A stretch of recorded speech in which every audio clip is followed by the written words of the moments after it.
Some of those things that you're asking me to teach you, they're things that you're going to acquire from your own exposure by doing the very thing that you're trying to avoid. Think about that. It's a paradox. You think it should be this when I'm telling you it's not that, it's this. It's literally going in there trying not to make money. Read price. Try to know where price is going to go, why it should go there from a higher time frame perspective, and submit to that idea all week long. Think about it. I've been trading a live account, folks. It's not demo, it's live. And I tell you where I thought the market was going to go and what the bias should be, and I only execute in that direction. I've done so to show you that even though it might go up 200 handles for the day, and if you ain't in that first part of the move, you've missed 90% of it. I can fade that and stick with my bias. Oh, wow. So what you're saying, ICT, is do the work in trying to find and determine where the bias is.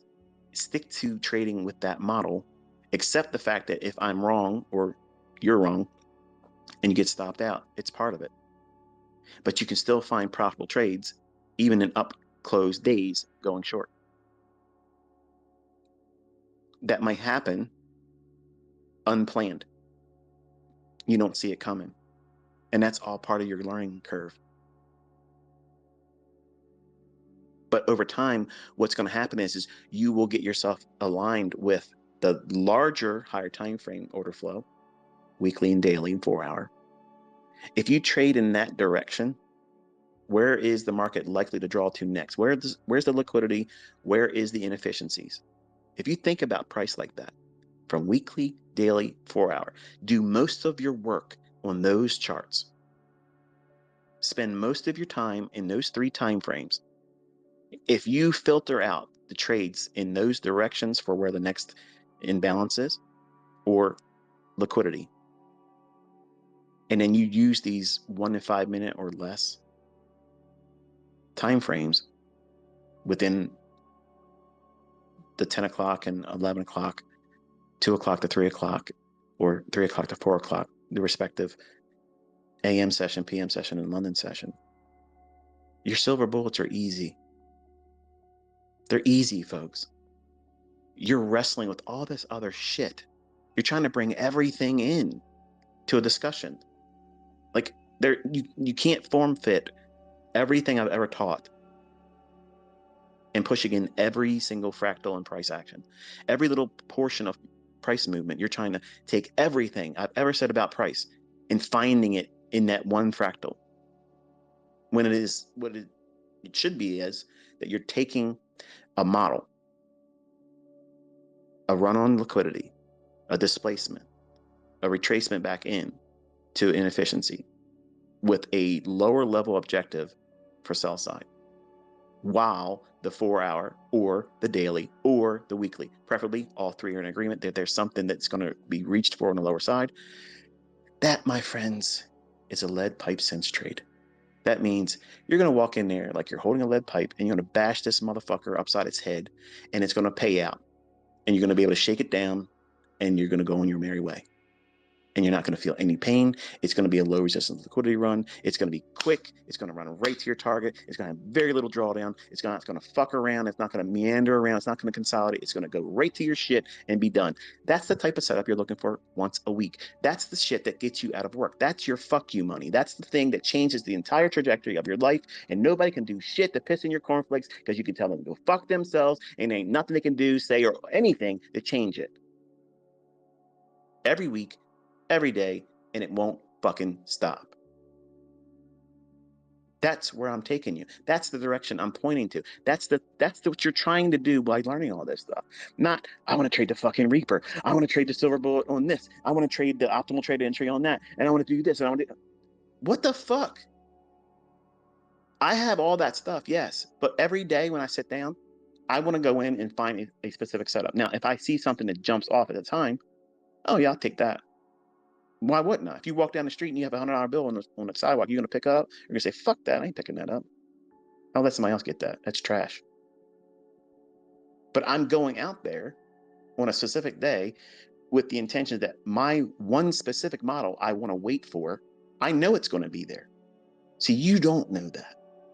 You don't know them intimately enough. You haven't spent enough time with it. How well do you know your spouse? How well do you know your significant other? Some of you that know them very well, you can finish their sentences. As much as I hate that fucking shit, my wife will sometimes finish my sentences for me. And I'm like, what the hell? I don't like that. But that just goes to show that she knows me. She knows what I'm going to say. And I know before she said, I'm not going to say it out loud because I can't stand it, but I'm finishing all of my kids and her sentences before she finishes them. I know what she's going to say before she says them because I can read her face. What does that mean? I endured. I endured the relationship, all the ups and downs. Okay. I went through the process of being a good husband. So therefore, I understand her. I know how to read her tape. Okay. Well, how's this market any different? You have to be around it enough. You have to give it love, and it's going to slap you around. In the beginning, it might cheat on you because you're not giving it enough attention. That's just the way it is. But you have to stick to it. Show the market that you are faithful and you're going to be monogamous with it. You're not going to give up to sports on the weekend. You're going to study the charts. She wants to know she's loved. Okay. In deference to the ladies, he wants to know you love him. Price, when you internalize it like that, you make it meaningful. You have a relationship with it. The markets are going to be much more meaningful to you, not adversarial. Now, some of you are laughing and are saying, oh, this guy's bullshit. But how many times have you said, this fucking market, fuck you? You give it the finger. You personified it there too. But what have you done? You vilified it. And now your subconscious sees every time you push that button, it's going to hurt you. See what's going on? But you never look at it that way, do you? No. Nope. Nobody's writing books like this.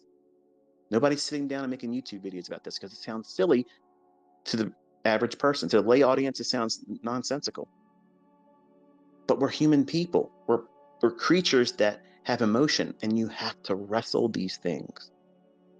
In finding profitability, you have to go through all this bullshit to discover what makes you tick, what pisses you off, what gets your juices flowing, what makes you hot and ready to do whatever the hell it is, and you're recklessly going out there and taking any risk.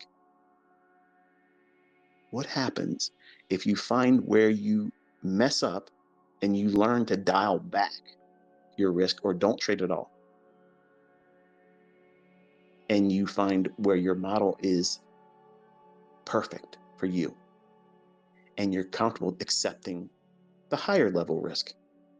I'm not saying risk high, but let's just say, for instance, your highest threshold of risk is 1.5%, and you only trade that 1.5% on those instances, and you've learned that this is what constitutes the proper alignment for that because you have done it enough to know that this is really a good setup. So you don't know what a really good setup is for a silver bullet. You don't know yet. And if you're saying you do, you don't. You just learned it. You have to spend time with it. And you also learn how it'll be an integral part of learning how you can pyramid in larger moves. Some of you are discovering your model is the silver bullet. I have students that have already entered the trade at a higher level, and they pyramided in, and then they're adding one more in that fair value gap that's the silver bullet because they know once it leaves that, Elvis has left the building. If you're not positioned, you missed it. You are chasing price then. Does that make the silver bullet trader only entering there inferior to the other traders? No. And if you think like that, you got to ask backwards. You need to pull your head out of your ass. That's not how you should be thinking about it. What fits you as a trader? What fits you? What fits your unique perspective on looking at price?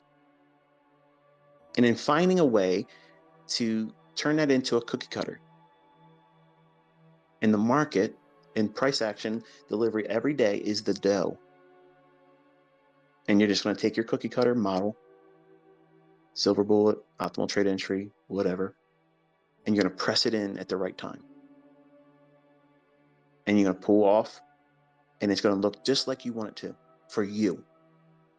Do you take a star cookie cutter and press it into a rolled out sheet of dough, cookie dough or whatever, and you press it down into that dough and it's shaped like a star in your hand and you pull it off and it looks like a square or it looks like a triangle? Are you expecting that? No, of course you're not.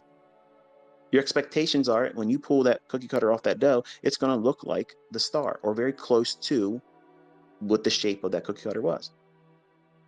You trust it because you've pressed that into dough times before, dozens, hundreds, thousands, whatever it is. You're not putting any thought behind, when you do this, this is what's going to happen. That's what your trading will become. When you have a model that you stick to, that you've found that fits your unique personality, it doesn't complicate things for you. I have PD arrays that are extremely complicated that you'll never learn, but they'll make you fucking millionaires. Now, let me backpedal. The silver bullet can make you a millionaire. The optimal trade entry can make you a millionaire.